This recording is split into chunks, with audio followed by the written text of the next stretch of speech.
Les marchés financiers sont en baisse parce que l'activité économique est trop forte.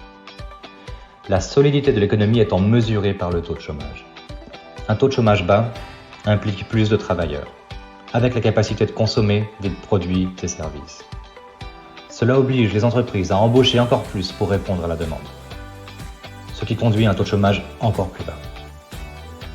Finalement, les entreprises sont obligées de débaucher des employés de la concurrence en offrant des salaires plus élevés.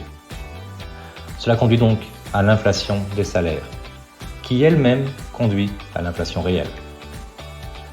L'inflation est l'augmentation des prix, généralement alors que la demande est supérieure à l'offre. Les banques centrales tentent alors de remédier à ce déséquilibre. Puisque les banques centrales ne peuvent pas augmenter l'offre, elles essaient de diminuer la demande en augmentant le taux d'intérêt. Cela revient à verser de l'eau froide sur une économie en surchauffe. Et plus l'économie est en surchauffe, et plus elles doivent verser d'eau, de plus en plus froide. Leur meilleur outil est donc l'augmentation des taux d'intérêt. Des taux d'intérêt plus élevés génèrent moins de consommation. Cela rend indirectement la rénovation, l'achat d'une voiture, d'une maison ou d'appareils électroménagers plus cher. Cela diminue ainsi la capacité de dépense et l'appétit pour la dépense des consommateurs, et donc la demande diminue. Lorsque les taux d'intérêt montent, le marché boursier est généralement sous pression. Alors que les anticipations de taux d'intérêt ont été révisées à la hausse à plusieurs reprises cette année, les marchés ont continué de baisser. Imaginez l'exemple suivant. Une entreprise a des revenus annuels de 100 000 $. Le propriétaire est prêt à la vendre pour 10 fois les revenus annuels, soit 10 fois 100 000 $ égale 1 million de dollars. À mesure que les taux d'intérêt augmentent, l'entreprise aura des dépenses de plus en plus élevées en raison, entre autres, de paiements de dettes plus élevés. Cela réduit les revenus annuels, disons à 90 000 $ par exemple. Le propriétaire ne peut plus justifier une valeur de l'entreprise à 1 million de dollars. En utilisant le même modèle de tarification de 10 fois les bénéfices, la valeur de l'entreprise est maintenant de 900 000 $. Ainsi, nous voyons que lorsque les taux d'intérêt montent, le marché a tendance, souvent mais pas toujours, à diminuer en valeur.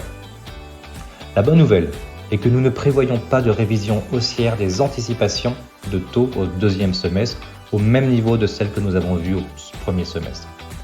Ce qui signifie que le pire est probablement derrière nous. Les marchés ont déjà anticipé et même intégré dans les prix les hausses de taux à venir, et probablement même plus, ce qui réduit le risque d'un nouveau ralentissement du marché. Mais qu'en est-il des obligations ? Les obligations n'ont pas joué leur rôle de protection ces derniers mois, et donc même les portefeuilles équilibrés ont baissé plus qu'on ne s'y attend habituellement. Les obligations ont également tendance à perdre de la valeur lorsque les taux d'intérêt montent. Prenons l'exemple suivant. J'ai acheté une obligation ce matin pour 100 $, qui paye un intérêt annuel de 3%. Vous demandez une obligation comme celle-ci pour vous-même. Je vous offre la mienne pour les 100 $ que j'ai payés ce matin.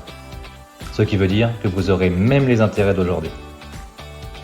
Alors que vous êtes sur le point de me remettre les 100 $ en échange de l'obligation, vous entendez à la radio que la Banque centrale du Canada a augmenté les taux à 4%. Ce qui signifie que vous pouvez obtenir une toute nouvelle obligation de 100 $ qui vous rapporte 4%. Voulez-vous toujours acheter mon obligation à 3% pour 100 $? Probablement pas, à moins que je ne vous accorde une réduction.